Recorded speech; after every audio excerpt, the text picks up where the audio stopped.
money, right? And so we know that money is one of the leading causes of separation and divorce in the country. Drilling down on that, like, what are some of the pitfalls or patterns that you see, like, that are sort of leading? Like, what is it about money, or what are the kind of disagreements, I guess, that are financial conflicts that people are going through that you've sort of seen are sort of rising or just consistent over the years? Yeah. I mean, there's a couple different things that contribute to arguments over money in marriage. One is, when our parents got married, in the 60s, the average age people getting married was like 21. And so people were basically starting their financial lives together. They likely, if you got married in the 60s, likely didn't have much in the way of assets, likely didn't have much in the way of debts. Student loans weren't anything like they are today. Credit cards were basically just invented. You were unlikely to have a house. 401ks, hadn't even been invented yet. So a couple getting married in the 60s at age 21, it was like a blank slate. And so it was like, I liken it to a couple doing a startup together. You're starting a business together from scratch. Today, the average couple who gets married is more likely to be between the ages of 28 and 30, right? They got 4 or 5 bank accounts. They got 4 or 5 credit cards. They got a couple of retirement accounts because they didn't roll over that first 401k from their first employer to their second employer. One or both spouses is likely to have some equity in a house. Student loan debt can be in the 6 figures, totally not unusual. And so, whereas the couple that got married in the 60s at age 21 was doing a startup together, the couple who gets married today in their 30s with all of these different accounts and everything, it's like merging 2 already formed corporations, right? And you would never do something like that without like a written plan of like how all of this is going to work. And maybe most importantly, those couples who get married, in their 30s are coming into the marriage with a decade of their own financial habits. Do you pay off your credit card every month, or do you carry a balance? Like, how much do you spend? What's your savings rate? And trying to merge all of that together without some kind of conversations about how are we going to do this? How much are we going to save? Do we set aside money for this? Do we carry balances on our credit cards? It's a recipe for disaster if you don't really sit down and plan out what it's going to look like. And then add on top of that, how taboo it is to even talk about money, and, we learn everything else in school. You learn trigonometry, but you don't learn how to balance a checkbook. And so you've got people trying to navigate something in their relationship that they never saw happen. I mean, we don't even know how our parents managed the money because they didn't tell us. It's just this thing that nobody talks about. And then, it's supposed to just like gel automatically, magically, when we get married. It's a setup. So, there's no wonder that couples fight about money. Yeah. Yes. I want to focus selfishly on Black women for a minute, because in Black families, Black women are more likely to be the breadwinners. But there's also been new research that Black women are experiencing the highest rate of divorce, specifically Black women over the age of 55. And so I'm curious, do you see a difference between divorces that happen in, say, like your 30s versus divorces that happen when you're 50 or 60, more established? Maybe you're an empty nester, and there's a lot more to kind of untangle. Yeah, absolutely.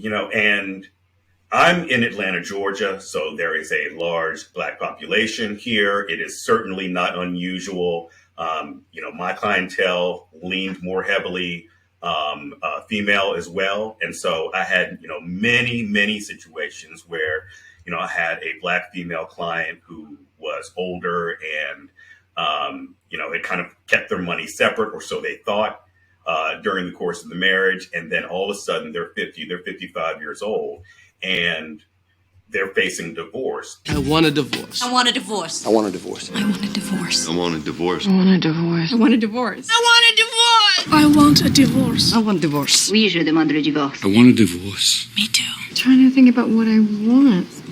Yeah, me too. Why don't you say it at the same time? 1, 2, 3. I want a divorce. We gonna celebrate what?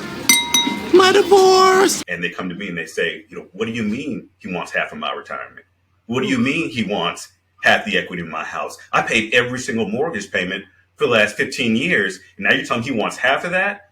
And what they think is that because they kept their bank account separate, because they paid the mortgage, because they were the only one that contributed to the retirement account, that, oh no, I didn't commingle everything. I'm going to take what's mine and he takes what's his.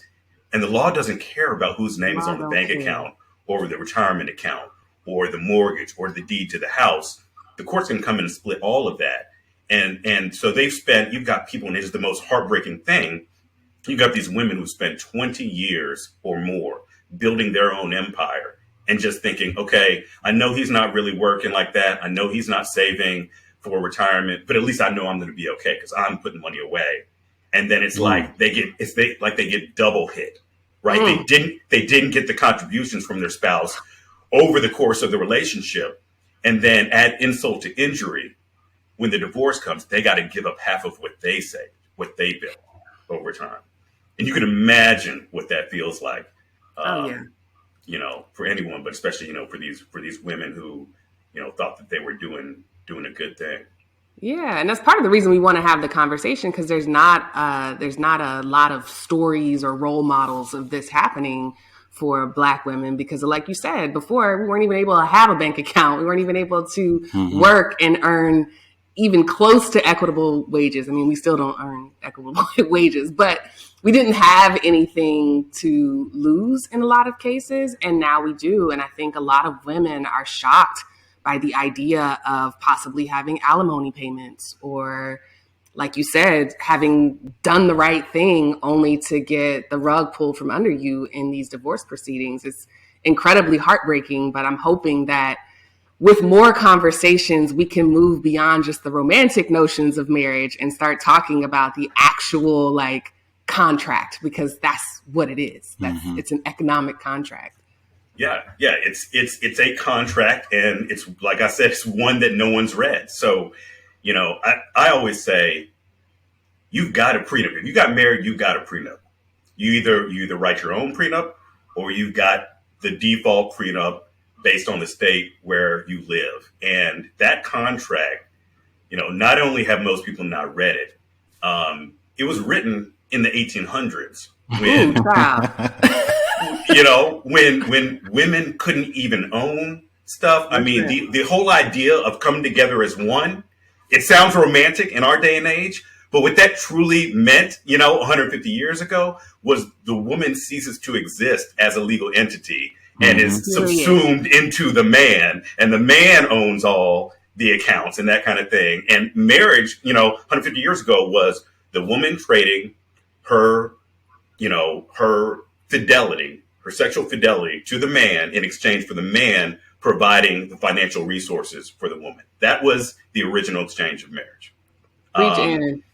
And so now in today's day and age, women can work, women can have resources. A lot of times they may have more resources than the man. And, this old model no longer works. In the state of Georgia today, in 2022, 2023, in the state of Georgia, if your infidelity is one of the causes for the breakdown of the relationship, the divorce, you're no longer eligible to receive alimony. Why is that? Because 150 years ago, it was like, if the woman cheats, she traded her sexual fidelity for the financial resources. So if she breaks that sexual part of the contract, the man gets to break his part of the contract of financially supporting her. And 150 years ago, that is still the law in the state of Georgia, that cheating eliminates your ability to receive alimony. For both men and women, or just women? For both men, yeah, for both men and women. Yeah, today it's not that backwards, but I was like, where do I need to pick it? Make my time. Yeah, but it's not that far off, and so I think most couples would say the way that people live is particularly couples who are getting married a little later in life, in their 30s or beyond, that I've got some things on my side, you've got some things, and yes, we're going to join everything together, but we're not joining everything together. Particularly for, these couples where there's a disparity in income, there's a disparity in the amount of saving they've done up to now, and there's a disparity in what their financial responsibilities are going to be during the marriage as well. Our first conversation about money led to a breakup, so we know how conversations that combine money and love can be the opposite of romance. But marriage isn't just a romantic relationship. It's also a covenant in the eyes of God and an economic institution in the eyes of the government. So while it's great to hope for the best and assume that love conquers all, it also makes sense to dot your I's and cross your T's. I mean, don't we do that at work? In our careers or businesses, we all at least try to ensure there's clarity in roles, open lines of communication, transparency, reporting, and accountability. We may not actually enjoy performing those tasks, but we understand these systems and tools are in place to keep things running smoothly. And isn't that exactly what we want out of our marriage? Can you give me just an outline of what is inside or what's typically inside a prenuptial agreement? We hope you enjoyed this episode of Cashing Out the podcast. To see more videos like this, please subscribe to our YouTube channel and be sure to turn on your notifications. To get your copy of Cashing Out the book, visit Amazon.com, Barnes & Noble, your local bookstore, or download the audiobook on Audible.